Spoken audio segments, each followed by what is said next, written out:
right. Hey, good morning. It is the Rise and Grind Morning Sports Show, your Detroit Lions all day, every day.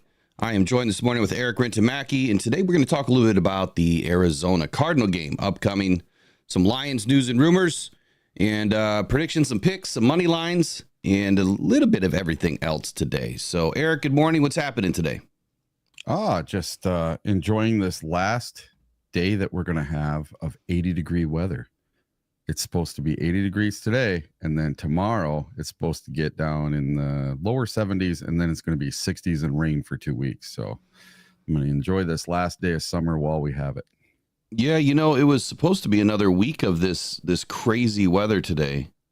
Yeah, and they changed it. And we still have like 4 days worth of it here down in Grand Rapids area.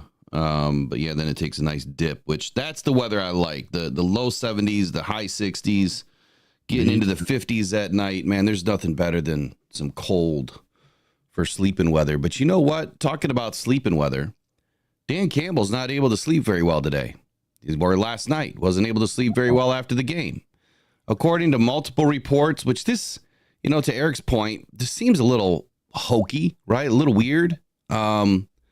And if it's true, if this thing is 100% accurate, how disappointing if this was done by Detroit Lions fans, how disappointing is this, especially after what happened in Eastern Market last week?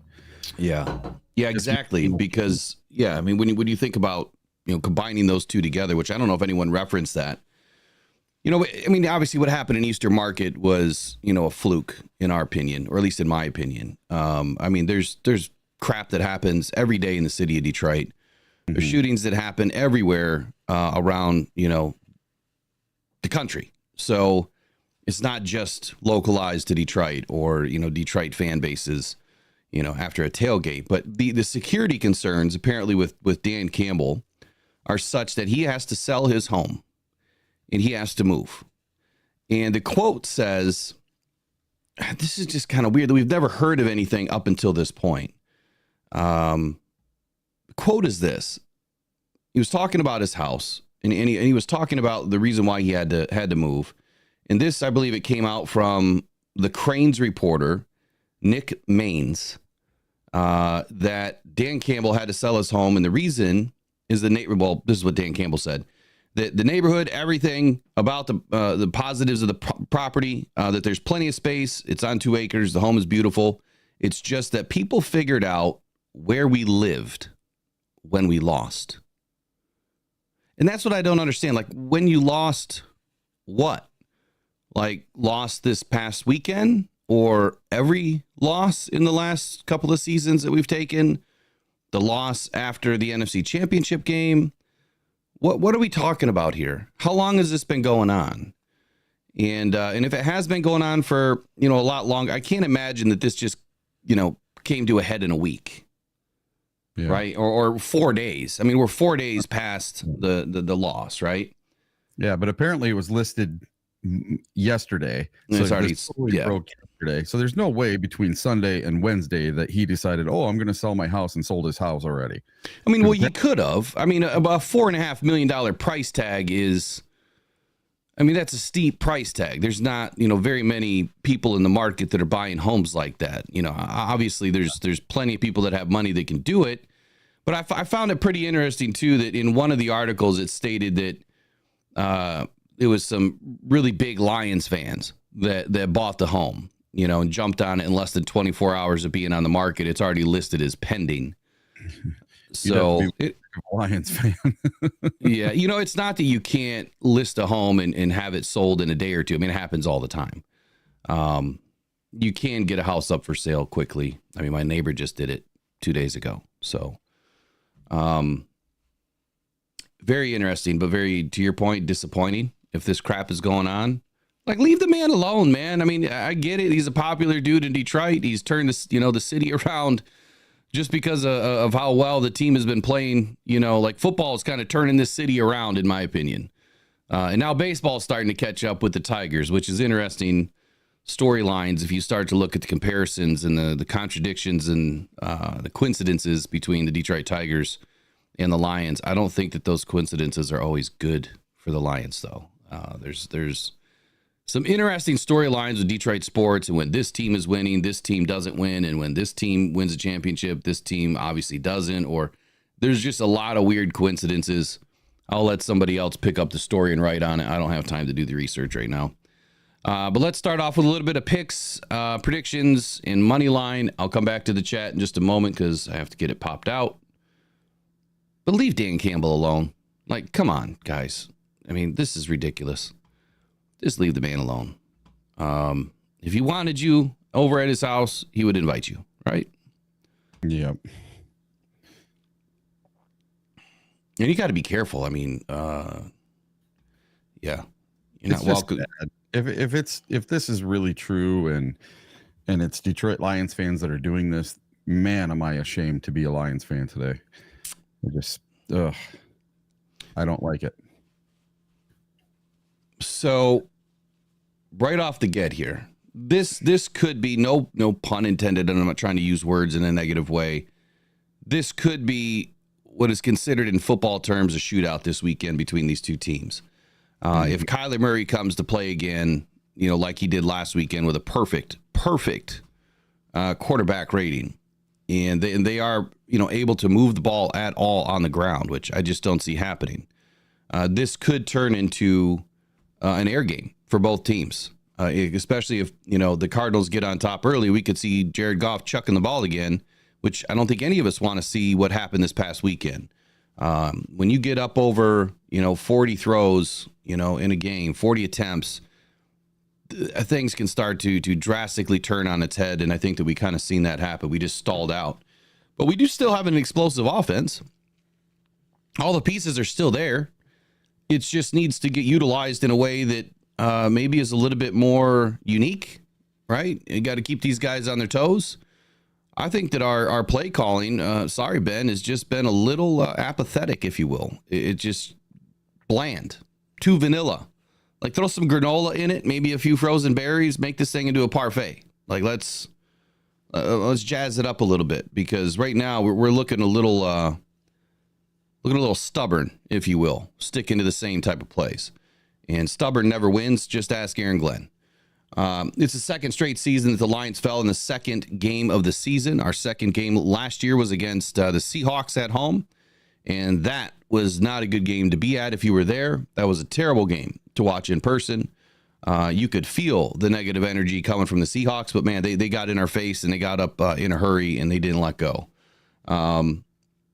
Obviously, we're going to try to get the offense going this week. We have to, but this is a team, for whatever reason, we've always struggled against. Now, we've got fairly decent numbers over the last 10 years with Arizona, but no one really expected the Arizona Cardinals to completely maul the Los Angeles Rams either.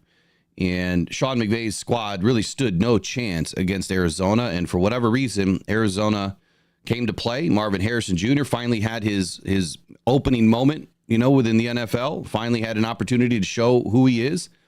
But here's what I will tell you. How many shots did they take at the end zone? When you go back and look at this game, looks like my date's off. When you go back and look at this game, you'll see where, Kyler Murray and the Arizona Cardinals took shots in the end zone. Something the Lions did not do. And that's been bothering me now for over 2 seasons. We just don't seem to take enough shots in the end zone when there's opportunity.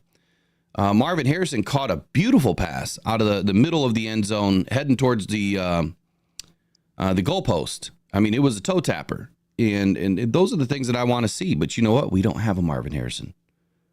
We don't have a 6'4" guy that can go and make those plays. We have a tight end, that's tall enough, but is he athletic enough to make those acrobatic catches? And I would say probably not. Doesn't mean that Sam Laporta can't make some beautiful plays. I just don't see him being that athletic, acrobatic receiver, if you will, that can help us, from that standpoint. Lions, believe it or not, on the road are still favored to defeat the Cardinals, -3. So if you look at it, that's a 6-point swing, right, Eric? Because you normally get 3 points to the home team, and the Lions are a 3-point favorite. So that is a 6-point swing if you want to look at it that way. Money line, right now had the Lions at minus 150, Cardinals at plus 125. The over-under is 52.5 points on the game. What are your thoughts? Well, preseason before the game or before the season even started, the Lions were favored by 4.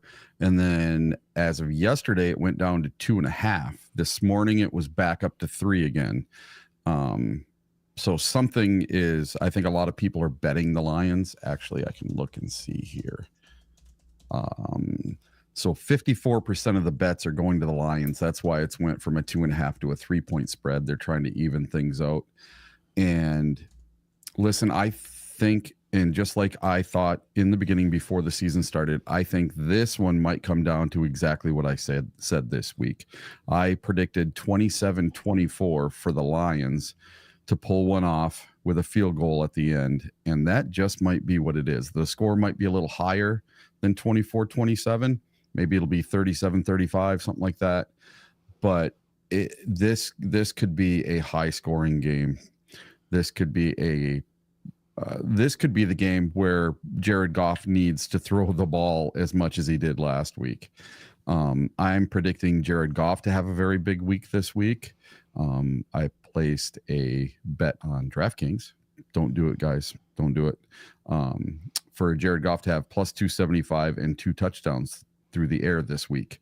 And I believe plus 275 passing. Yeah, and 2 touchdowns. And I think that's sort of in the range of what's going to happen. You know, maybe Laporta gets a touchdown this week. He gets back on track. He did an interview this week, and it kind of sounds like he was still trying to get over this whole hamstring pull from the preseason. He's still trying to get back to 100%. Who said that? Because I think that there was a reporter that mistook what. Oh, is that what it was? Yeah, okay. I think that reporter mistook what Dan Campbell was trying to say. Oh, okay. And Dan obviously stood, right there on his own business and like, what did I say about Sam Laporta? And he was what about the hamstring, and I think what he was saying is he suffered that hamstring issue, during training camp and was kind of held out a little bit. I think the narrative is, and it's kind of my idea too, that maybe that hamstring has still been nagging him a little bit. Not enough to be on an injury report. Like there's not really an injury, but maybe Sam is still trying to get his feet under him a little bit. Something off. It doesn't feel right with Sam Laporta. Well, the whole offense doesn't feel right. Yeah, no. Yeah, it really feels like we're bogged down in the mud, like we're still in the preseason. And I have a feeling this week it's not going to be like that anymore. I have a feeling we're going to come out with our hair on fire this week. Well, I hope so. I think that we need it. We definitely need it. Yeah. We'll get into some PFF ranks here in just a moment. So this was a week, guys, believe it or not. I mean, you already know that I've said that the Cardinals were going to be the 2023 Texans, right? I've been saying that for more than 4 months now. And I've been standing on it every single week that I've spoken about it since before the draft, and definitely after the draft when they took Marvin Harrison Jr. And I still believe the Cardinals are going to be a headache in the NFL this season. This was the first game I had the Lions dropping on the schedule. I had the Lions losing 24-21. I'm obviously going to have to look at potentially changing that. But it's going to take me until after tonight to really put my scores back together and dissect this game a little bit further to see if the Lions can win this game. And by the way, I'll be jumping off early today. I've got to get I got to go to the cancer center today and get some things handled. I'm all good, but we just got to get some things handled. So the issue for me with this game is obviously Kyler Murray. And we'll talk more about his legs, and we'll talk a lot more about it tonight. We'll get in, a lot deeper as to what's going on here. But his legs can hurt us. And in our Detroit Lions, they need to figure out a way to finally bottle up a mobile quarterback, not just mobile, I guess, dual threat quarterback. It would be about time, that we can get it done. And this weekend is a game that we have to get it done. We do have some similarities with this team. There's some players on this team that were former Lions, and One of them is Starling Thomas. So we know him well. He knows us well, but he wasn't with us long enough, I don't think, to kind of give us any sort of an issue. But really, who knows this? Are we done with predictions there? Money line, we got through it all, right? I think we did. Yeah. One of the things that, one of the guys that knows this team really well, Jared Goff. Jared Goff is 8-1 versus the Cardinals. He's 8-1 against this team. He's won 8 straight games against them. His only loss came when he was a Ram. The Cardinals have not beaten Jared Goff since his rookie season in 2016, when Jared Goff was on probably the worst team he's ever been on. In that game, they beat the Rams 44-6. Sacked Goff 7 times. Since then, Jared Goff is 8-0 with 14 touchdown passes, 3 interceptions, and he's rushed for 3 touchdowns. The broken giraffe, man. He rushed for 3 touchdowns against the Cardinals. Also in those 8 games, he was sacked 11 times. Now, 7 of those starts, though, came when he was with the Rams. His only lone start against the Cardinals was a 30-12 win in 2021. He completed 21 of 26 passes for 216 yards and 3 TDs. The Cardinals have not beaten Goff since 2016. They have not beaten the Lions since 2015. The issue is when we play in Arizona. That's where the Lions seem to have a little bit of trouble. Now, talking about coincidences, the Cardinals got a 10-year monkey off of their back. Their first home win over the Rams in a decade. And they can they finally best Goff, right? Can they finally beat Jared Goff? I hope not. It's going to be a tough test for this team this weekend. So we'll see what happens. Cardinals also had some tryouts this weekend. Cardinals brought in 2 running backs, Tuesday. Cardinals brought in 2 running backs and 2 tight ends for tryouts on Tuesday. One of which was former Detroit Lion running back Zonovan Knight. Doesn't appear that he's on the roster at this point. Not sure why they're bringing in some players, because their injury report looked fairly clean. We've got a poll going, like someone actually put no up there. So who's in the chat this morning? Broski Bear, you voting no this morning? You've been gone a couple of days, man. You is your tail tucked between your legs? I mean, you do realize that your buddy Caleb Williams is not that guy, right? I'll just leave it alone at that. Cardinals this weekend. Here's the injury report so far. Dante Stills was the only player limited. Will Hernandez and Xavier Weaver are full participants. So Dante Stills, defensive lineman, is the only player that has the potential right now to be out of this game. So Broski voted yes. So who's the lone soldier in here voting no this morning? Who is the lone soldier? We need to figure out who that is, and they can just get booted. All right. So Lions injury report is not that great. We do have some serious issues here. Alex Anzalone did not practice on Wednesday with a concussion. Terrion Arnold has now hit the list twice. I mean, I think he made it first time with the finger, and now he's got an illness. Yeah. So he's not feeling the greatest. Graham Glasgow, he made the list yesterday. Knee injury. Not sure what's going on here. That's not good. Ifeatu Melifonwu, he's been on the injury report with an ankle issue, at least what they were calling an ankle issue. Ennis Rakestraw is now battling a hamstring issue. All those players did not practice yesterday. Kirby Joseph and Isaiah Williams are limited. Now, Isaiah Williams has been upgraded with an abdomen issue to limited. Last week, he did not practice as he was injured.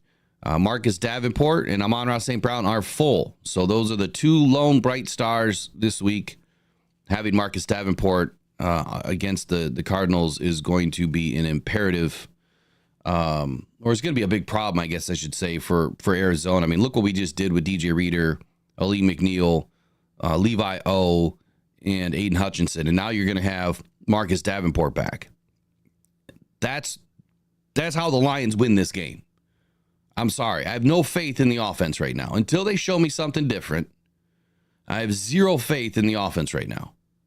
They are going to have to stand on the defense's back and roll with the punches. With all that said, Eric, what are your thoughts so far? This is going to be a tough game. Um, Marvin Harrison Jr. is scary.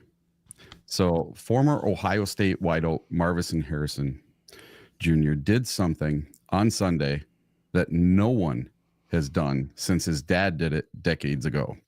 Harrison had 4 catches for 2 touchdowns in the first quarter alone of the Cardinals' Week 2 win over the Rams. In doing so, he became the first NFL rookie to record multiple touchdowns in the same quarter since his father did so back in 1996 with the Colts. We got to stop that kid for sure.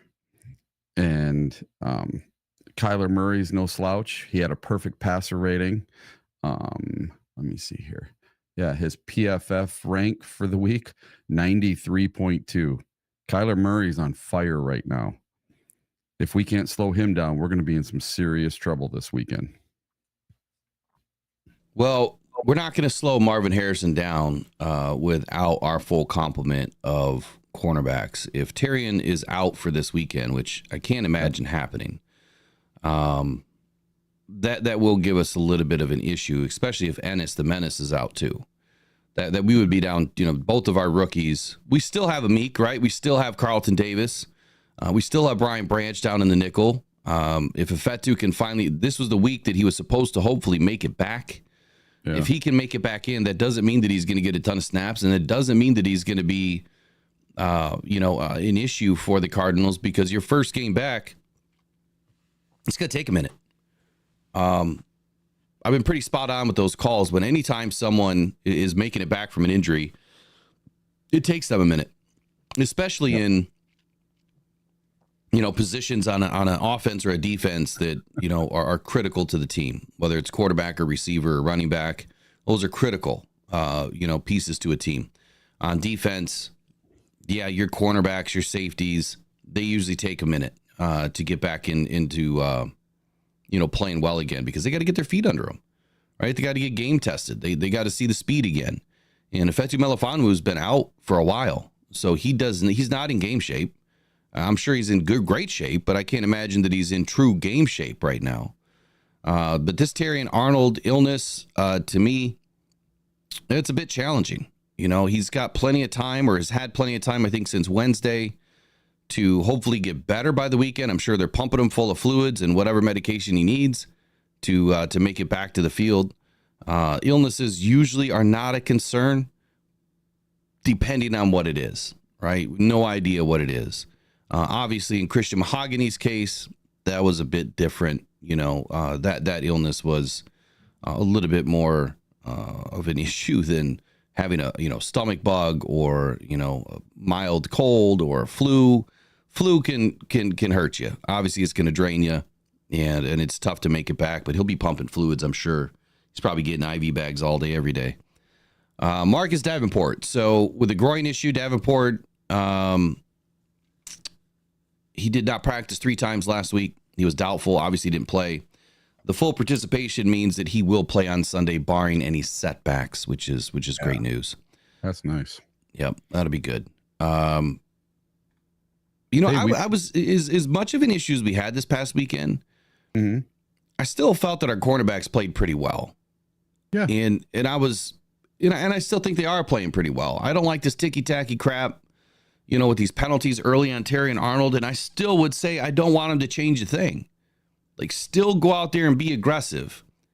Keep doing what you're doing. Eventually, the ball's going to bounce the other way. Like you'd mentioned the other day, the ball's pointed on 2 ends. It's oblong. It can bounce all over the place. Right now, that ball's not bouncing in Terrian Arnold's favor.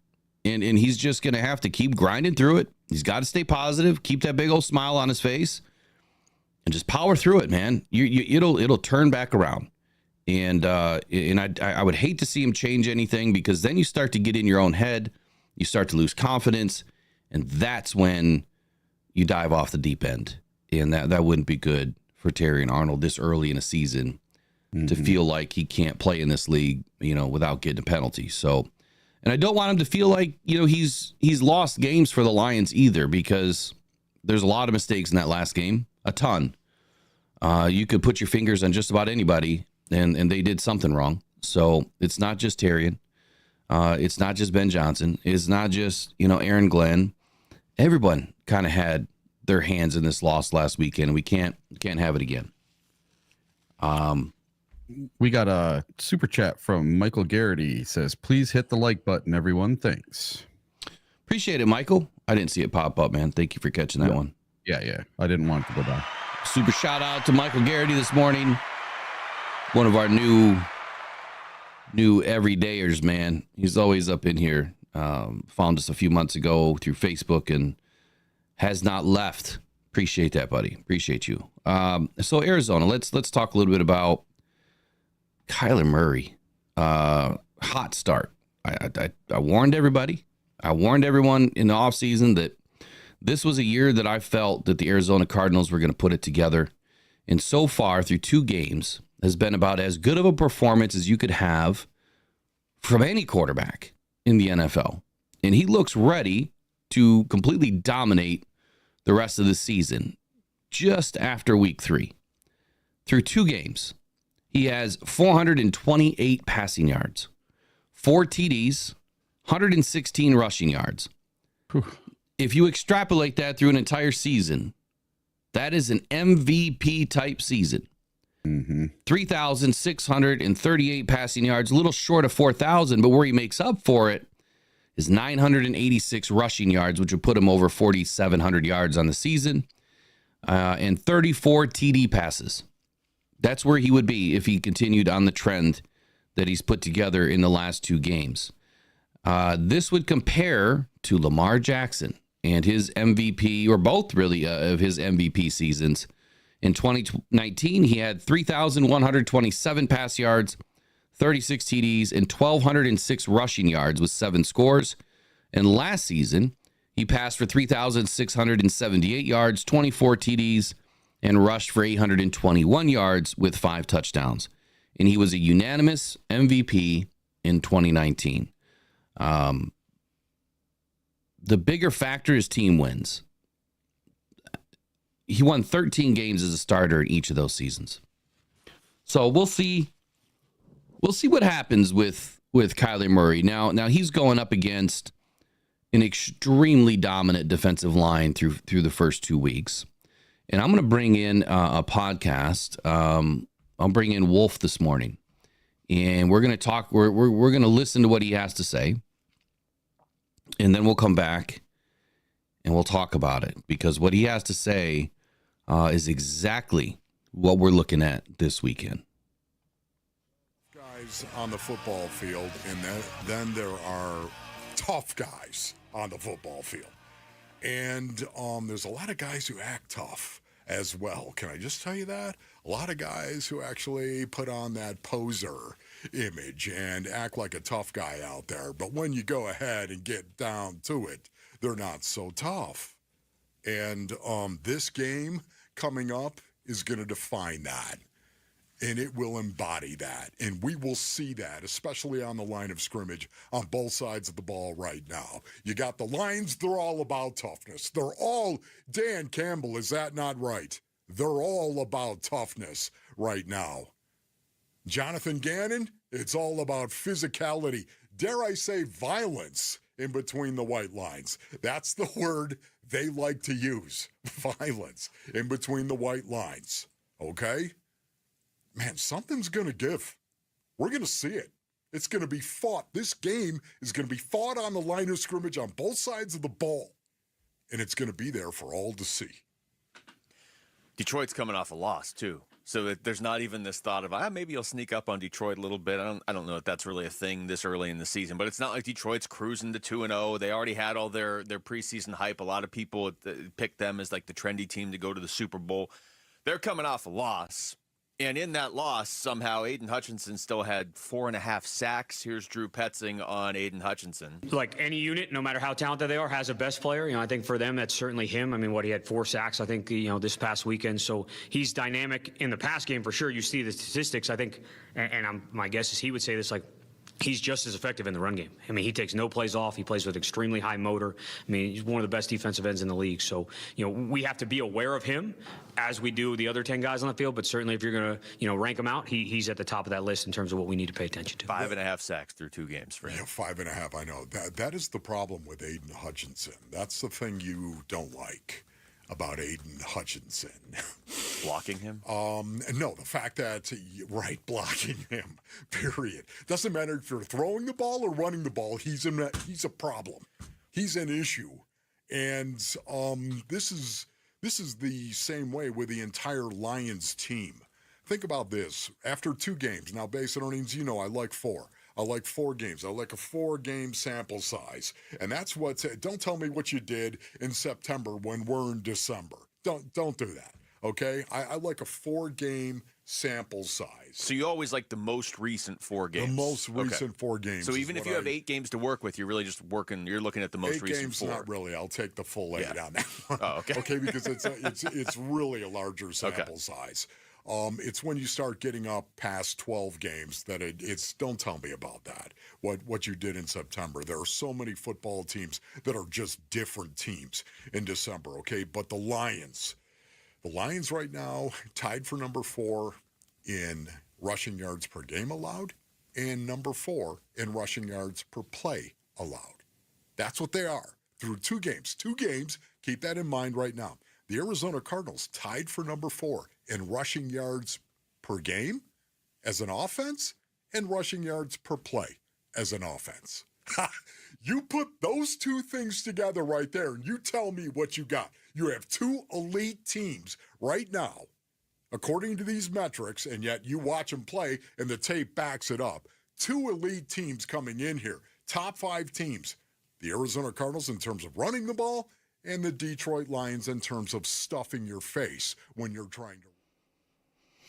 Well, I think that's exactly what's going to happen this weekend is the Detroit Lions are definitely going to stuff the Arizona Cardinals. He made a great point, Eric, and that was you got the number 4 rated defense, right, going up against the rush game, and you have the number 4 rated offense as far as rushing is considered through 2 weeks of the NFL season.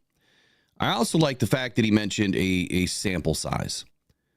And to shout out Peter Van Larhoven, because we don't have a big sample size just yet. Guys, we need to stop acting. Oh, I just lost it. Guys, we need to stop acting as if the sky is falling. We are the Detroit Lions, and teams need to fear us. A wounded lion is a dangerous animal to deal with. That's a huge shout out to you, man. It's exactly right. People, fans, part-timers, whatever, need to quit fearing the fact that we've lost a game. It is week 3 of the NFL season. Your goal, most teams' goal, I would say, through the first 4 weeks, the first quarter, is to figure yourself out. You're going to have ebbs and flows throughout this entire season. The one thing that I do know about the Lions is they tip in, and especially with Jared Goff, is they typically play their best ball in the first 2 quarters. They play their worst ball in the 3rd quarter, and they play their best ball in the 4th quarter. So right now, I'm not worried. But what I think is going to be an interesting matchup this weekend is just how good is our defense against the run now that we're going up against a team that is also ranked highly running the ball. This is a great matchup. It's a head-on-head, or it's a head-on-head car collision that's about to happen. He mentioned toughness and violence, actors, posers. Are you tough? Are you acting like you're tough? Did you just have a good game and you look tough, but really you're not? That's all going to be figured out this weekend, but it's still a very small sample size. Even if the Lions were to drop this game this weekend, sky is still not falling. You still have plenty of football left to play. There's still 15 weeks left in the season after this weekend. But I would say that the Lions have the edge here with making Kyler Murray one-dimensional. Now, he's always going to be two-dimensional because of his legs.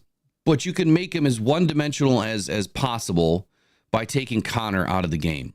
Now, I have James Conner on my fantasy football team. He is benched for the weekend. I know you're probably calling me crazy. He is benched. That is how much, and I got Zach Charbonnet in, or I will today. That is how much I believe in this Lions defensive front, especially if Marcus Davenport makes his way back to the team this weekend. There is no reason to believe otherwise right now. Through 2 weeks, we have seen a defensive line that is stood up and has continued the trend from last season, being a top-rated defense against the run. Our only issue, I mean, there's a few, but our only real issue here is containing the quarterback. Baker Mayfield, as good as he was this last weekend, is not Kyler Murray. Kyler Murray is Baker times 10. Mm-hmm. That is our problem. Can we contain Murray? Will Aaron Glenn step out of his little protective shell and maybe put a shell around Kyler Murray for once? Maybe leave a linebacker in the middle of the defense that just kind of hovers. Someone that can get lateral. We may not have Alex Anzalone, and I'm sorry to say it, without Alex Anzalone in this game this weekend, Kyler could be doing a lot of damage to us. Alex is about the only linebacker that really ever saves us when it comes to mobile or dual threat quarterbacks. He is usually the first one in on the tackle downfield. So that is a concern to me. And I think that Kyler could dice us up, but I'm hoping that, finally with a defense that doesn't have to blitz all the time to get pressure. And I don't know if you agree or disagree with this, Eric, but there's a couple different styles of defense that allow you to get pressure on a quarterback. A blitzing defense like Todd Bowles and the Tampa Bay Bucks, or a defense that is just that good that they naturally get pressure without having to send a blitz. I think the Lions are trending to option 2, that they're going to be that good that they're not going to have to blitz all the time. And if they do send a blitz, that maybe it's a lone blitz. It's one linebacker, it's one DB. It's one safety. It's one. I mean, you're kind of always sending your edges a little bit, right? But you don't have to. You can play containment with them. You can get interior pass rush pressure, which forces Kyler Murray outside the pocket. That's where the Lions need to live this weekend. They need to keep the center of this defense together. They need to form that little triangle, right, and form that wedge with DJ Reader. And force Kyler to go outside and keep your edge intact. And if you can just do that, you'll be able to contain Murray. Because what happens is you form your triangle, but then your W flips up. And I don't know if they coach it that way anymore, but your W is your edge. So you got your triangle, and then your edge can come up and contain, and now you've got them boxed. But if they break containment in the middle of this defense, it's going to be a very long afternoon. What do you think? Yeah, I'm thinking pretty similar. And, there's something we haven't had yet. We haven't had Hutch, Aleem, DJ Reader, and Marcus Davenport in a game together yet.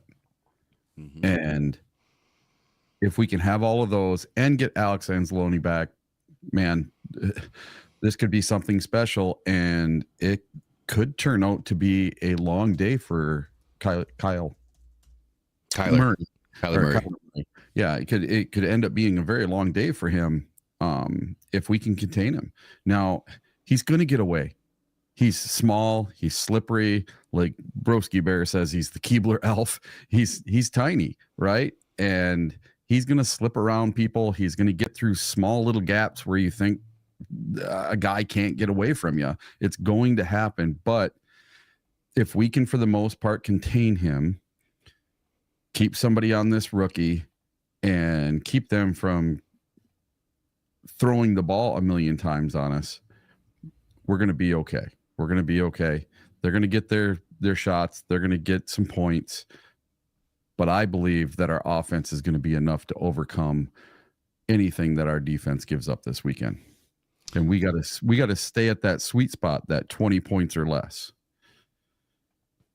Well, I think it's going to be interesting to see, just how we manage this, but I'm going to bring in a video here. This is completely crazy. Kyler Murray is just nuts. Yes. Let me bring this in and let's see what it looks like. Might have to fix it here. Yep, I'm gonna have to fix it. Where's it at?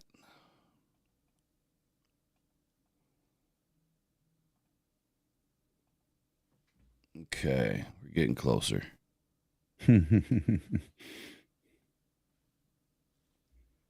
One second here. We'll fix it.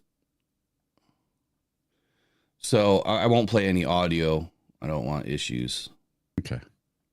But let's just watch the Magic Man, Kyler Murray. So you see that gap here? I'm going to let me go back and pause that. So you see this gap that opens up right there. See my cursor right here. You see this gap starting to open up, right? You've also got the same gap on the other side.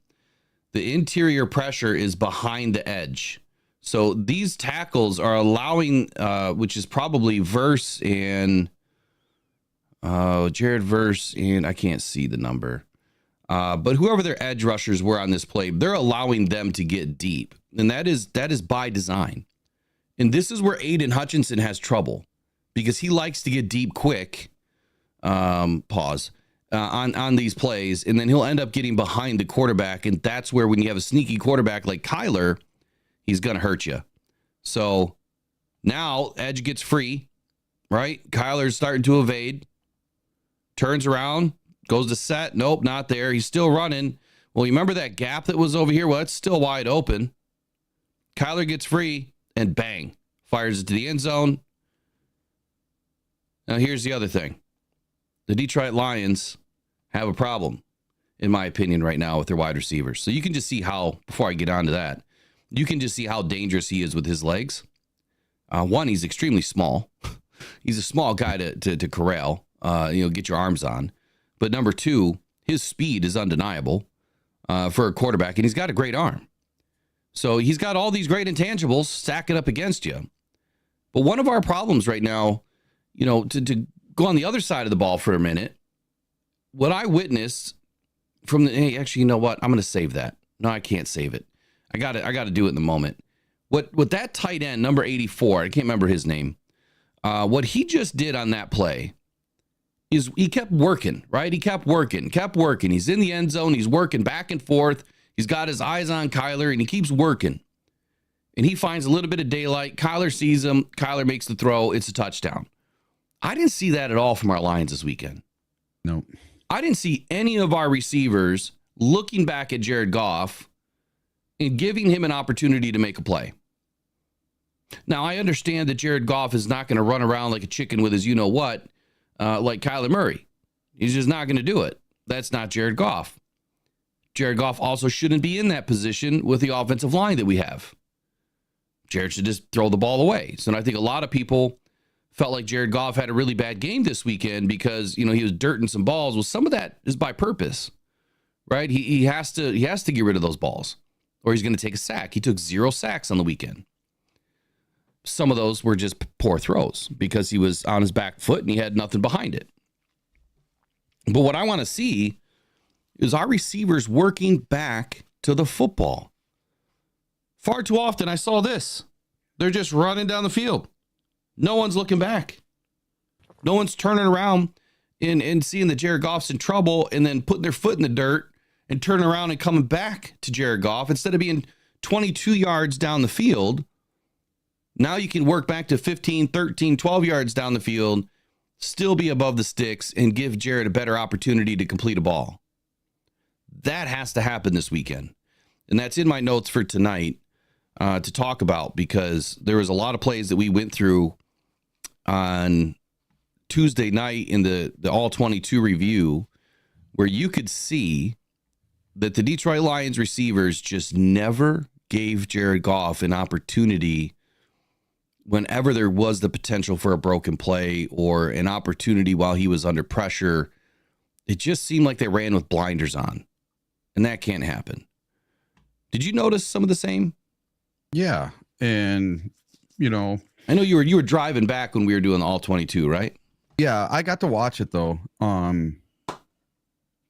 McBride, there we go. Thank you, Peter. McBride. It boggled my mind, like on that one interception where he threw it, and there's 4 Tampa Bay Bucks, and there's not a single wide receiver for the Lions in the play.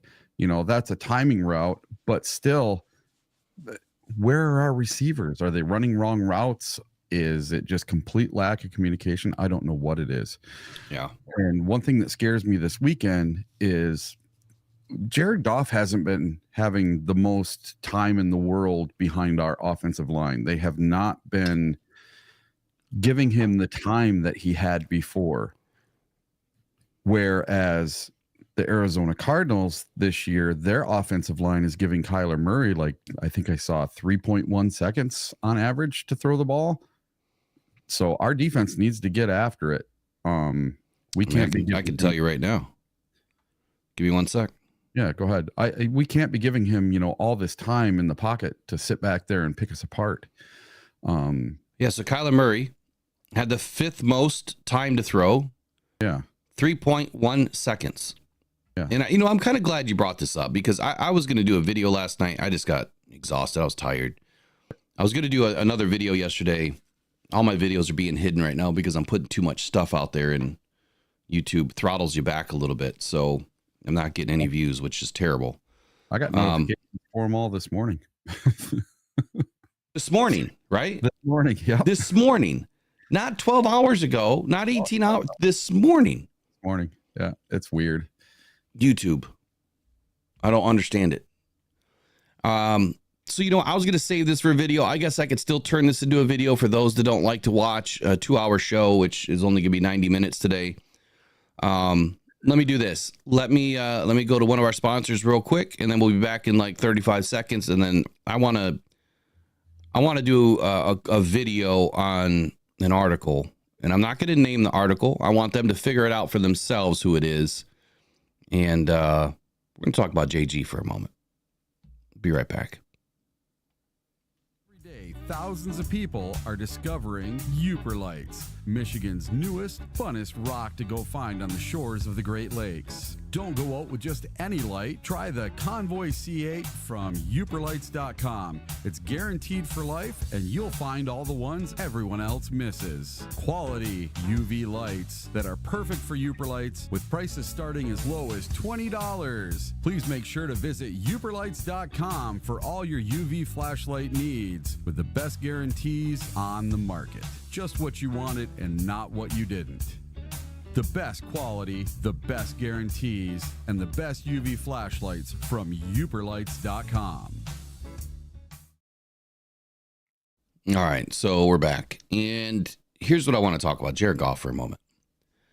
There was some extra going on about Jared Goff. And I kept reading the same style of articles. Jared Goff's not playing like a $50 million quarterback. Well, guess what? Number one, he ain't making $50 million this year. He's still making what he was supposed to make. It's like 32. Matter of fact, I think it's 27. He's not making 50. Well, he's not playing like a $212 million quarterback. Well, you know what? Everyone has a bad week. Everyone has a bad game. It's supposed to happen. It's the NFL. It's going to happen. And the way you play has nothing to do with how much you get paid. Sorry. It's just Jordan Love. Hey, what's Jordan Love doing right now? He's sitting on the bench getting paid $50 million. More, actually, he's getting paid more than Goff. So, what's that? What about Dak Prescott? He's making $60 million. He's not doing nothing. Exactly. So if you're gonna talk trash about Jared Goff and how much money he's getting paid, and somehow align that, with his gameplay, well, you might want to take a look around the league, because there's a few other quarterbacks that are making a ton of money that are either hurt, right, not playing, or they're not hurt and they're getting throttled by the Saints, which is a game that they shouldn't have. But I mean, come on, let's be real for just a moment. So I took a couple of snippets. out of an article, and I'm going to break down why the media is partly to blame for all of this over dramatizing and SOL behavior and flat out misinformation that starts these negative narratives. Here's where I'm going to start. The Lions are 1-1 on the year. After falling to the Tampa Bay Buccaneers, the offense has not really lived up to its lofty expectations in 2024. And at the center of the struggles is quarterback Jared Goff. Goff threw the ball a whopping 55 times against the Buccaneers, but it only amounted to 307 yards only, an average of 5.6 yards per attempt. The majority of the passing attack was within the line of scrimmage, with a 50-yard bomb to Jameson Williams being the lone successful deep shot. That was snippet number one. Snippet number two. We saw that offense against the Buccaneers. Goff was inaccurate on the day and rarely targeted a receiver beyond 20 yards downfield. A poor combination for any passing offense. He had some inexplicably poor decision-making as well, which resulted in an interception and multiple near misses. Though he faced pressure at times, it was far from overwhelming. He looked rattled, plain and simple. He never found his rhythm as a passer, and it sunk the offense as a whole. That was snippet number two. Snippet number three. Goff was inaccurate on the day and rarely targeted a receiver beyond 20 yards downfield. And I wanted to drive that home because here's what I found. Number one, facts. Jared passes over 20 yards, 1/5 of that day's attempts. Remember, he threw the ball 55 times. So matter of fact, Jared threw 12 balls over 20 plus yards, which, by the way, 10 of those balls went to Jameson Williams. So 10 of the 12 balls were deeper shots to Jameson Williams. If you're calling a lone deep shot 150-yard completion, well, that's not very accurate. An explosive play is anything over 15 to 20 yards. And Jared threw 12 of those. I think that's fine. I think that's plenty good. You don't want to just constantly be chucking the ball downfield. Point number two, to say that Jared Goff was under pressure at times, basically stating that Jared had all the time in the world to throw the ball, is also false. Jared, again, according to Next Gen Stats, had 2.68 seconds of time to throw on average, which ranked, by the way, 25th in the league for week 2. So that means that there's only 7 other quarterbacks that had a worse time to throw than Jared Goff. And that means that there's 24 quarterbacks that had less time to throw than Jared Goff. And Kyler Murray was one of those at 3.1 seconds. He had a full half a second to get rid of the ball. That is eternity in the NFL. Let's go on to the next point.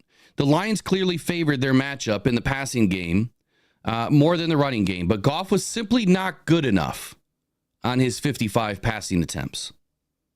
Okay. Here's my response. I would put some blame on the receivers not looking for the ball, not bailing out Goff under pressure, not working back to Goff and making a play happen. Far too often, Goff was under pressure and did not have a receiver open or even looking. Point number 2, I would also put some of this blame on Ben Johnson. The play calling was just not good enough. He didn't mix up the plays. He didn't create anything that was unique. It was vanilla the entire game. Number 3, another snippet. Goff had some inexplicably poor decision-making, which resulted in an interception and multiple near misses. Here's my response.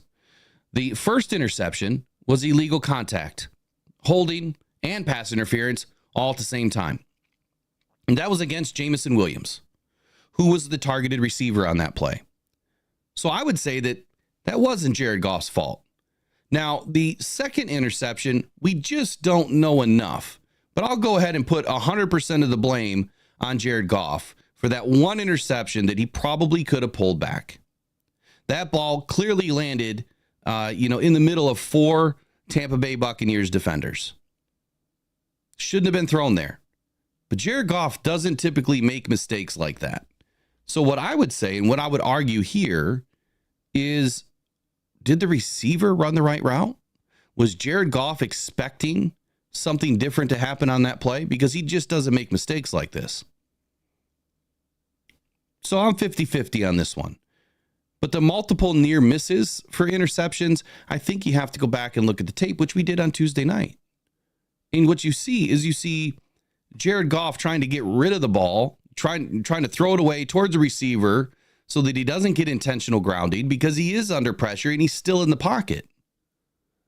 So you either have to throw it out of bounds, but you still have to throw it at a receiver, an eligible receiver, so you don't take a penalty.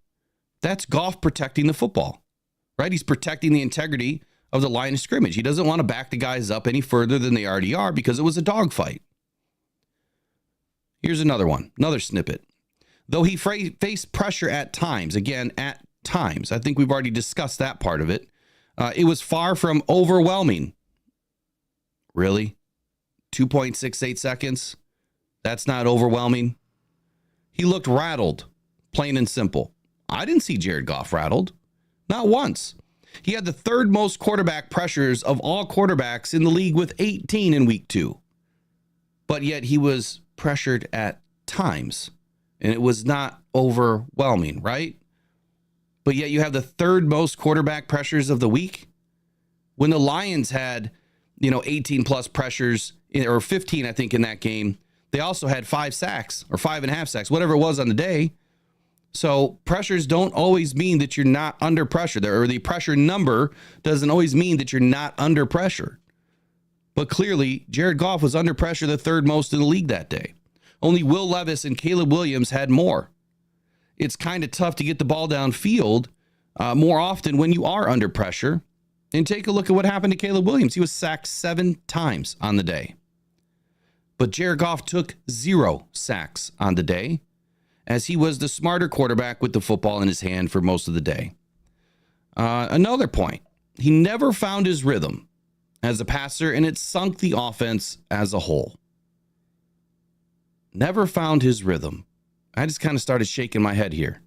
I would say that the Lions moved the ball pretty damn well. They moved into the red zone 7 times, which is one more time than all of last season, where the Lions, their most times that they made it to the red zone was 6 times in a game. And they did that multiple times last year. That's not finding a rhythm, being able to move the ball 20-20 pretty easily, because they did that. I would, again, be more concerned that the play calling was a bit suspect here when we got into the red zone. And more of the issue in the red zone than Jared Goff not being a good quarterback, and the other factors like the offensive line not able to open running lanes and take the pressure off the passing attack because we couldn't run the ball with any consistency on the day. And when the D-line can sit back, right, pin its ears back and fly, it's pretty easy to win in the red zone, which everybody understands is a very short area to play in. The DBs can creep up. You can fly to the flats, which they were. They were buzzing, just like Dan Campbell said, to the flats all day. They took all of that away from us. Our offensive line was having struggles this day against the Tampa Bay Buccaneers. They were not able to give Jared Goff enough time, and our receivers were not getting open. I think that's probably where I'll end it. But the last snippet was Goff's success in 2023 was a key reason why Detroit went on its deep playoff run. But through 2 games, he has more interceptions, 3, than touchdowns, 1, and does not look like the player who earned himself a $212 million contract extension this offseason. I think I addressed this before I started running into this little segment here. The money that Jared Goff is making has nothing to do with his play on the field. We are literally 2 games into the season, and he's not even making that money yet. He's still making what he was supposed to make this year. He got an extension, not a new contract. He won't even make $50 million until year 3 of this deal. Goff is doing fine with what he has. We don't know the extenuating circumstances with Sam Laporta and his hamstring. Is it still bothering him? but the fact that he's not showing up in games is a problem. The fact that the offensive line has not been able to play with consistency so far, and they're allowing more pressures and less time to throw than they ever had all of 2023, that's a problem. The last games the games in 2023 that we are having issues in, you could point it right at the Baltimore Ravens game. That's kind of what Jared Goff has been dealing with for the first 2 games of the season. And might I add this last point. We just played 5 playoff games in a row. The LA Rams in week 1, the Tampa Bay Bucks in week 2. What more can you ask for going 1-1? I think that's a pretty damn good start to the season. I am not going to throw Goff under the bus and say that this is his fault and that it's all on him. There's way more going on here than what meets the eye. I will digress. Jared Goff is fine. Stop pressing the panic button. The Lions are going to be fine. All right, Eric, take it away. All right. So I got something for you here, Will. Total offense in the NFL. That's between rushing and passing yards. Without looking it up, who do you think is number 1? Who do I think is number 1? Who would you think? Yeah. And so the most combined yards between rushing and passing? Exactly. Let's see. We had about 200 week 1, 300 week 2, and about 280 yards of rushing so far. I mean, I'd say the Lions could be number 1, but I think we'd be in the top 5, top 3. Okay. Number 1 is an 0-2 team.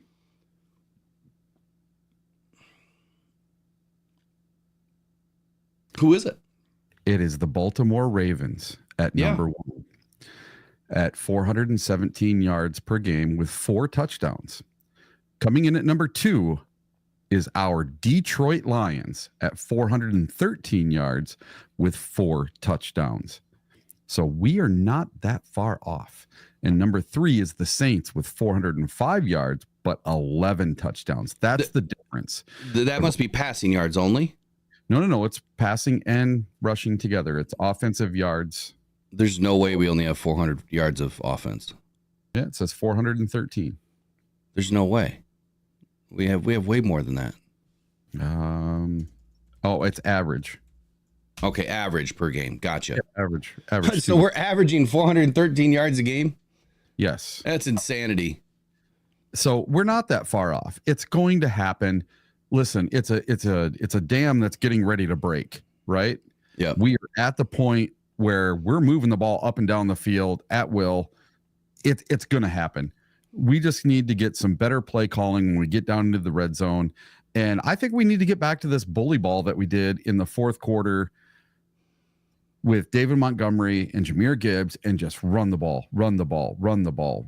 We need to get into that again and try to break that dam, get Jahmyr Gibbs, get him an 80-yard run, right? That'd be nice. Let's get that big, giant, explosive play from one of our running backs. I don't care if it's Craig Reynolds that gets in and gets it. I don't care who it is, but it's going to happen eventually.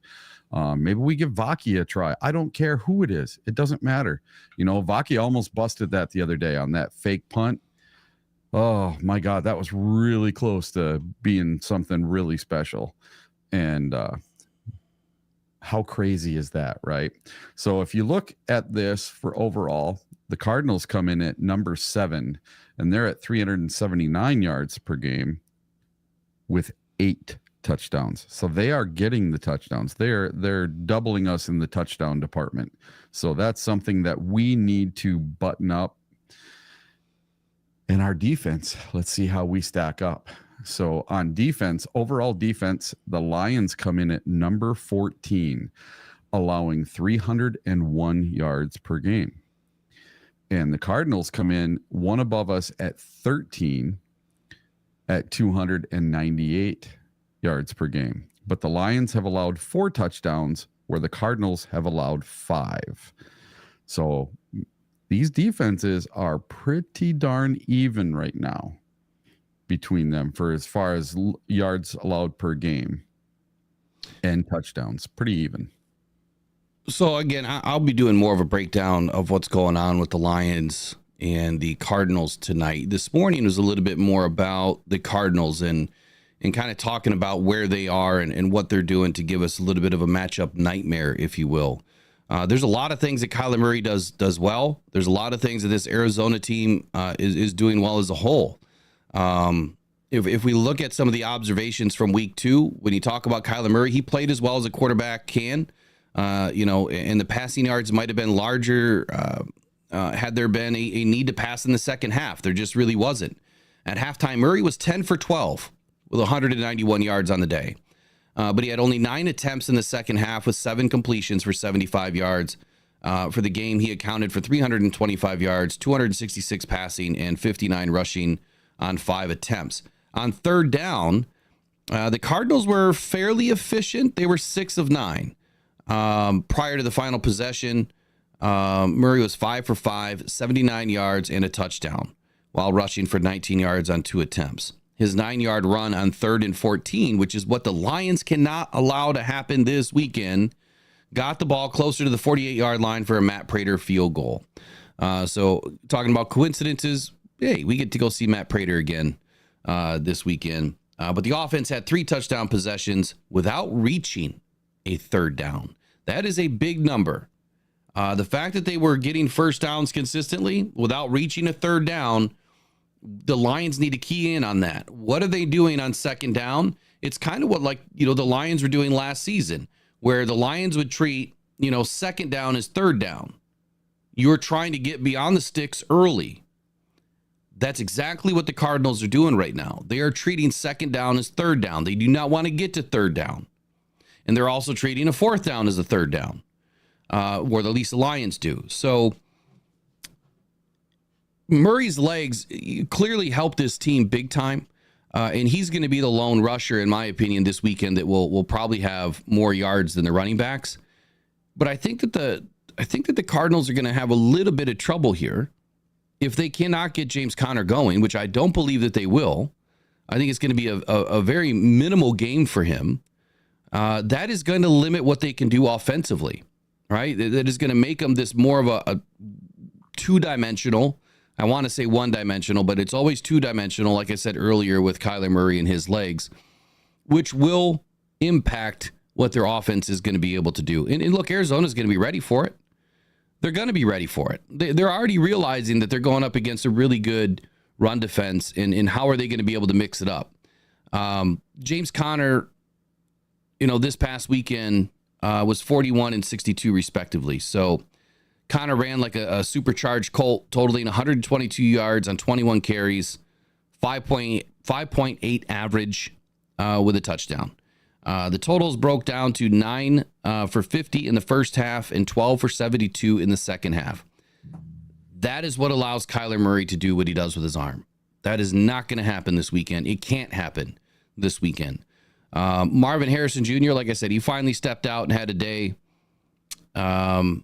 I won't go over all that again. Trey McBride finally showed up and had a day.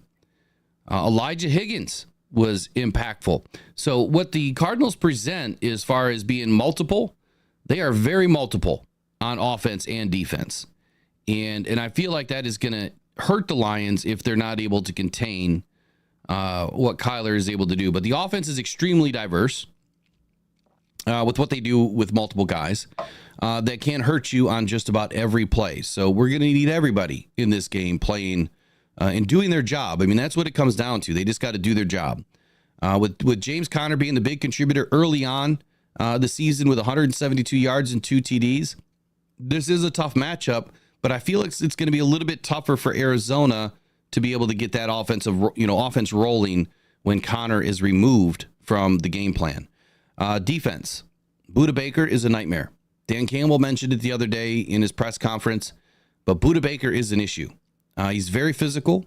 He's very active pre-snap. He's figuring out what the offenses are doing, and he's sniffing out the plays. Dan Campbell mentioned that we just got to get down and block the guy. You've got to get there first. We have to be able to get the block on Budda Baker, and you can't be afraid of him. Parker Hess is probably going to have a pretty big assignment this weekend, targeting Budda Baker on just about every play. As the H-back, while we're running the ball, even while we're passing the ball, I see Parker Hess being a very big key in this game. He has to be able to win these one-on-ones with Buddha, and that is not easy because, like Dan Campbell said, exact quote, he's coming downhill like a missile. Getting tons of messages today. Marvin Harrison Jr., he's growing, right? He's making plays.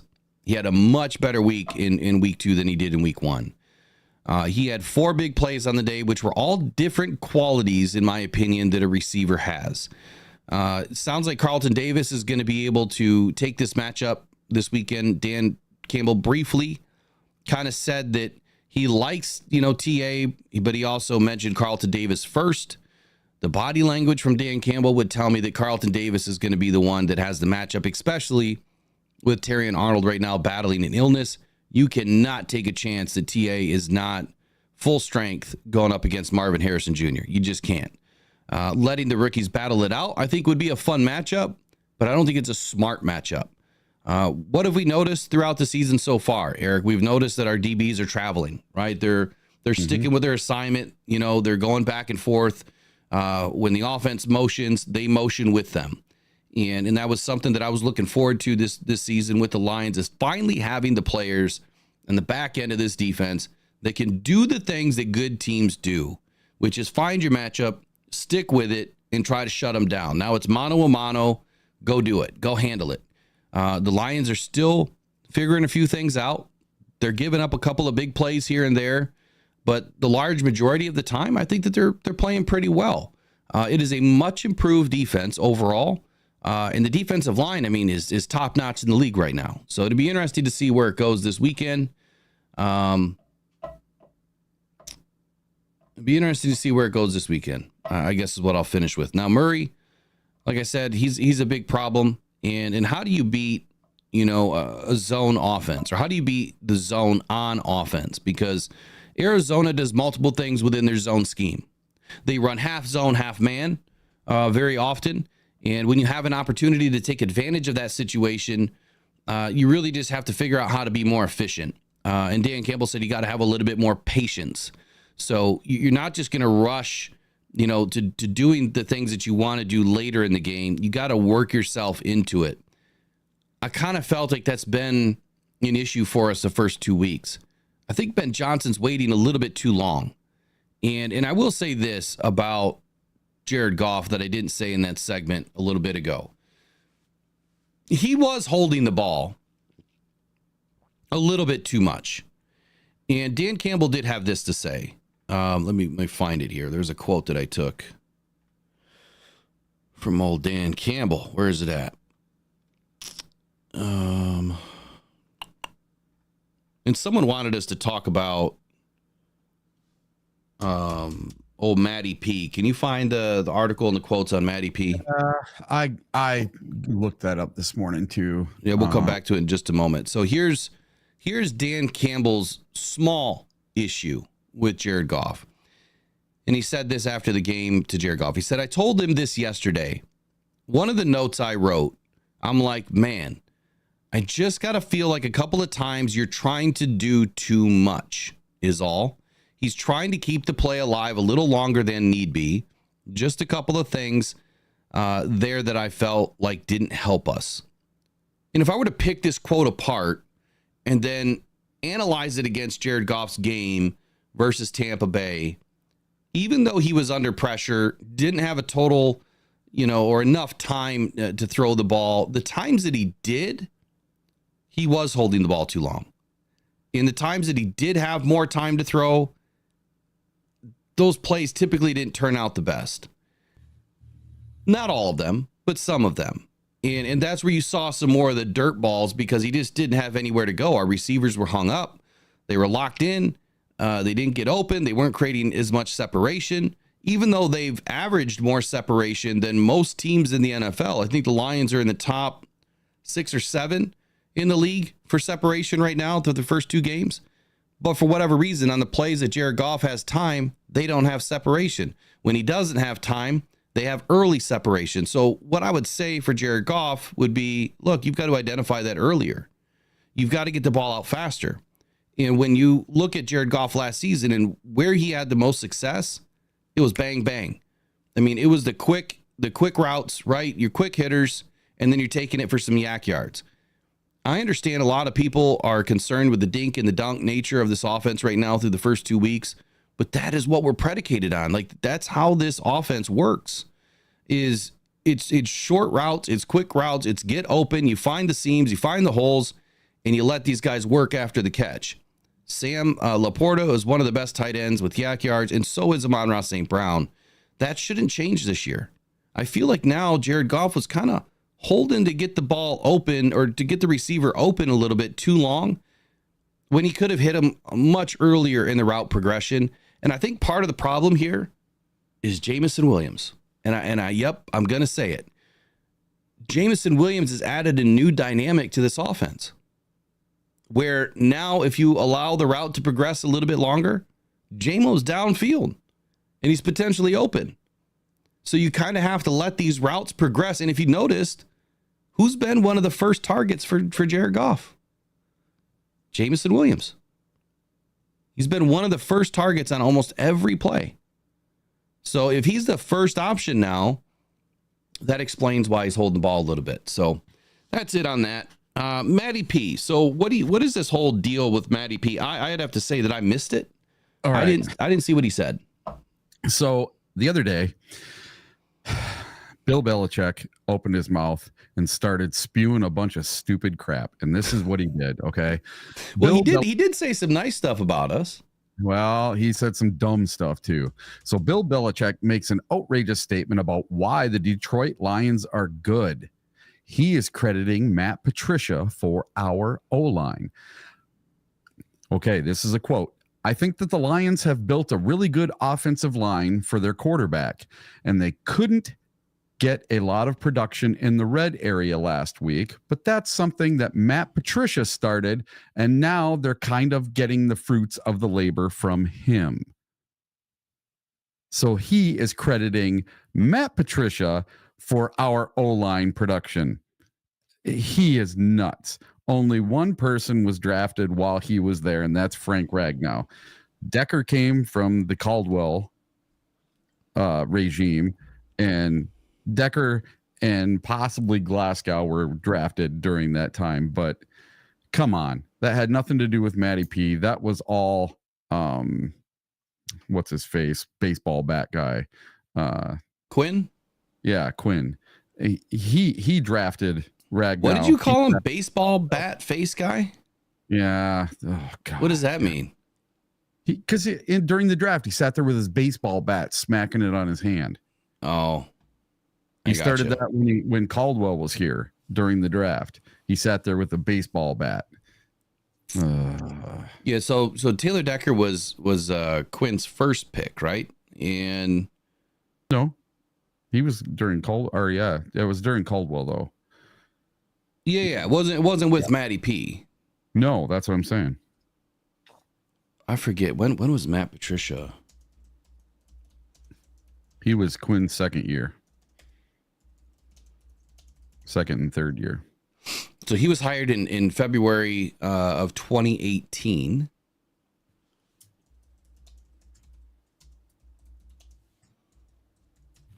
And in 2018, the Detroit Lions drafted Frank Ragnow, first overall.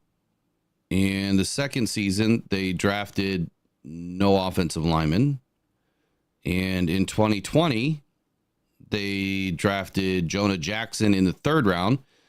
And then in 2021, he was gone. Yep. So they drafted Frank Ragnow and Jonah Jackson. So Jonah Jackson's not on this team. Nope. And Frank Ragnow is the only one that was drafted while Matt Patricia. So again, explain how is Dan Campbell absorbing the fruits of the labor from Matty P again? Yeah, I would like to know this as well. That's what everybody is pouring it on old Bill Belichick online, apparently. Yeah. Well, I mean, he did have some nice things to say, though. I mean, he did say that, go ahead. Here's a quote online from somebody talking about Bill Belichick. Damn, I didn't realize Belichick was in such a mental decline. Oh, jeez. Poor guy. He's actually doing really good, you know, in his broadcasting debuts, if you will, or whatever you want to call it. He's actually doing pretty good. Bill's actually been kind of fun to watch. I mean, he had some nice things to say about us and how we're doing things right, you know, drafting the right way and bringing guys up the right way. And, you know, in the building the trenches out. But I can't imagine, like Matty P, if anything, Frank and Taylor, and they wanted that dude gone. Yeah, and Quinn I would give Quinn the credit, not Matty P. Matty P had nothing to do with it. I wouldn't give Quinn any credit. That dude really screwed us. Yes. He really screwed us with cap money and everything. So Bob Quinn, he hired Hank Fraley, and he brought in Ragnow, Jonah Jackson, and Glasgow. So, I mean, he did. I would give Quinn more credit than I would Matt Patricia. I wouldn't give Matt Patricia anything. That's the whole point of the whole thing, is that Bill Belichick's trying to say it's Patricia that did it. And I don't think Patricia had basically anything to do with it. Yeah, Patricia needs to go back to being a chemical engineer or whatever he was. Oh, yeah, he's doing social media with Bill Belichick now. Oh, jeez, Pete.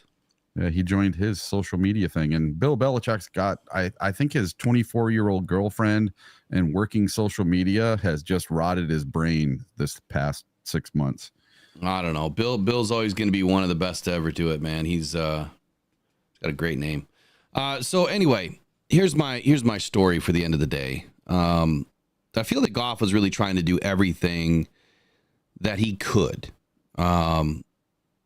Did he hold the ball at times? Yes. And you know, he didn't get the ball out to receivers that maybe had a chance to make a play early in the route progression, probably at times. Yes.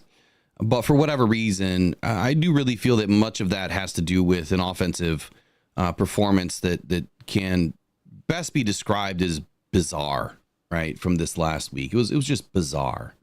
Wasn't fluid. It seemed herky-jerky. Nobody seems to be, I don't know. I mean, it seems like they're just not on the same page at all. You would think that after being in the system for multiple years, same coaches, same players, same quarterback, it would be much more fluid than it is right now. And it's just not. And I'm not worried. And you shouldn't be either. Let's get through 4 games. Let's see where we are at the bye. And then at that point, just like in fantasy football, what we talked about last night, you've got to have a larger sample size. You at least have to get through 3 games, but 4 games, the first quarter is a good measuring stick of where your team's going to be. And to your point, you know, the Baltimore Ravens are 0-2, right? And how many teams started 0-2 last year, 1-1 last year, that made it to the playoffs or made it to the Super Bowl? Yeah, right? The Lions sure did. Yeah. You know, the Kansas City Chiefs went 1-1. Right. And they won the Super Bowl. Correct. The Lions started 1-1 and they went to the NFC Championship game. So are you really that worried? I think that, you know, when you look at a team that you should beat, it kind of sets people up for failure. And they feel like, man, we should have won this game. We should have. I would put more of this loss on Dan Campbell, and that's not only because he's taken it and he's, you know, publicly said that it's his fault. I mean, it's factual. You took 3 points off the board early. You put the team behind. They had to chuck the ball. The running game wasn't working. But there was just a lot of misinformation that I've read through a lot of articles this last week. Like, they're not looking at the stats. They're not looking at the correct stats for whatever reason. You're painting all these narratives. You're getting fans, you know, riled up for no reason. And I'm sorry. You may not like the fact that I call you guys out on this stuff, but I feel like negative energy is what is thriving in America right now, whether it's in the political realm or in sports. Negative sells. It always has. People just love negative energy for whatever reason. I don't get it. Why not be happy about something? Yeah. Well, It does a lot more for your psyche. It really does. I'll tell you this. A year is a long time. And over the course of a full year, you forget things. And stuff doesn't sting as bad as it did a year ago. So 1 year ago, the Detroit Lions had their first home game against the Seattle Seahawks. And we lost that game in overtime on a walk-off touchdown. And that game crushed me. I was absolutely distraught for a week. I was in a bad mood. I didn't want to talk to anybody. I was furious for over a week, right? Well, fast forward a year, and we lose our second game of the year, just like we did last year, but in a close, hard-fought game. And this year, I'm not worried at all. Last year, I was worried. This year, not whatsoever. I've been there. I've done that. This year, I have a positive outlook. This year, I'm like, all right, bring it on the next game. Here we go. I haven't been in a bad mood all week. I've been in a good mood all week because I know that our offense is that close to getting it back together again, just like last year. It's going to happen, and we're going to start seeing the fruits of our labor very soon. Our preseason is done. It's time to start working. That's very true, man. Here's what I'm going to end with. We'll recap a little bit of what happened last week. We've spoken, I think, enough about the Cardinals until tonight. We'll be back tonight doing the pregame breakdown, and I'll have some things laid out for you, assuming everything goes well today at the old hematology center. But your Lions recorded 463 yards of offense last weekend. They came away with only 16 points. Because of, the offense kind of being, abysmal, I guess is a good word, in the red zone, going 1 of 7. And despite moving the ball better than they did in week 1, the offense kind of felt forced, right? Or stagnant. There were too many gimmicks, gimmicky looks, strange play calls that were not really designed to give the offense a chance at a first down. And that's something that has bothered me for a long time. And I'm starting to see it happen again. When you start throwing short of the sticks, I don't think that that's Goff's fault at all. Yes, he's throwing the ball, but who's running the route?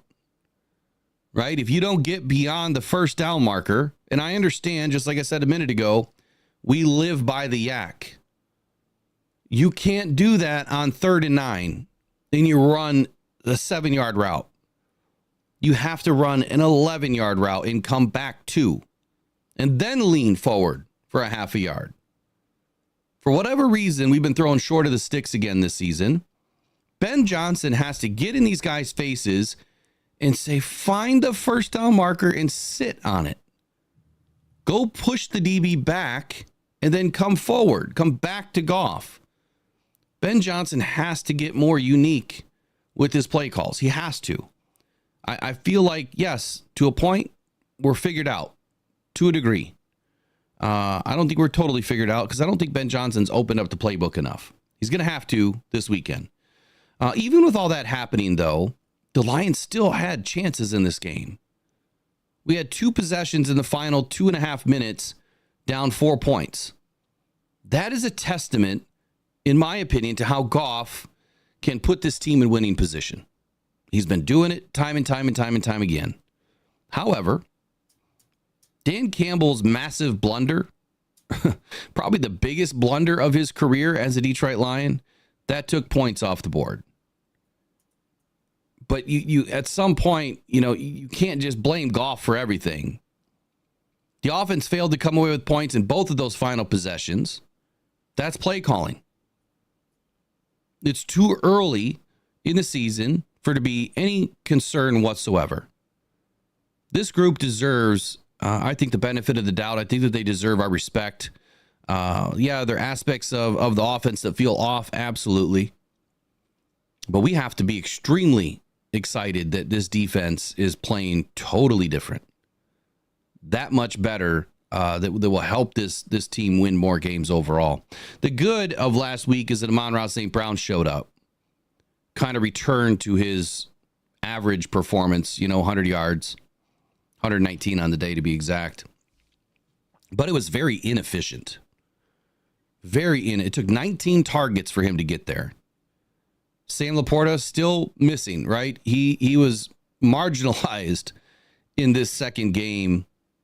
First week, he had 4 receptions, 45. That's an average week for him. He followed that up with a paltry 2 catches for 13 yards versus the Bucs. Detroit Lions running back duo, they combined for just 24 rushes in this game. That meant that 55 pass attempts for Goff, who obviously had in a weird day with 2 interceptions and one that probably could have been flagged for pass interference, right? It shouldn't have never happened. And a few more passes that could have been flagged for pass interference and should have been. Took him 55 attempts through the air to get to 307 pass yards on the day. A well below average of 5.6 yards per attempt. That is not Lions football. That is not winning football. That is not a winning formula. That is not a winning plan. And I expect better. It takes more. So get it together this weekend. Final words, Eric, and then I got to bounce for the day. Yeah, just like you said, it takes more. Keep your heads up, Lions fans. We got this. 27-24. Lions are going to beat the Arizona Cardinals.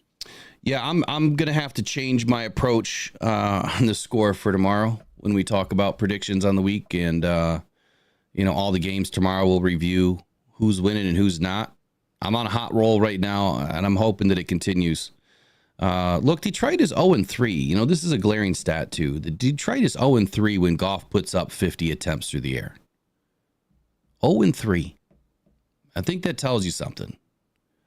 So we can't be throwing the ball 50 times. It needs to be 49 or less. So that's it. Look, I'm not worried, guys. Unpress the panic button, okay? Get out of the SOL mode and just relax a little bit. Things are going to be fine. The Lions have an amazing team. We are lucky to be as healthy as we are right now, given the circumstance. We have about 8 guys on the report. Fairly good injury report, right? I don't think there's much to be concerned about here. And we should be healthy for the game this weekend. We are traveling. It is not easy to travel. My biggest concern really is that Terrion Arnold has an illness. I hope that it gets better and doesn't get worse for the weekend, because we have no idea when he got sick or when he caught this illness, if you will. So my final words are this. I don't have any, because there's really nothing to say. We'll be fine. We'll be fine. We'll see you guys tomorrow morning on the Rise of Grind Morning Show. I should be back tonight at 6 p.m. Remember, 6 p.m. tonight for the pregame show. It probably will start around 6:15, but 6 p.m. so that we have a little bit more time to get some things in before other guys jump on the old interwebs. So we'll see you back here tonight, and then we'll see you back here in the morning. You guys have a wonderful day. Go One Pride, go Detroit Lions. Take care.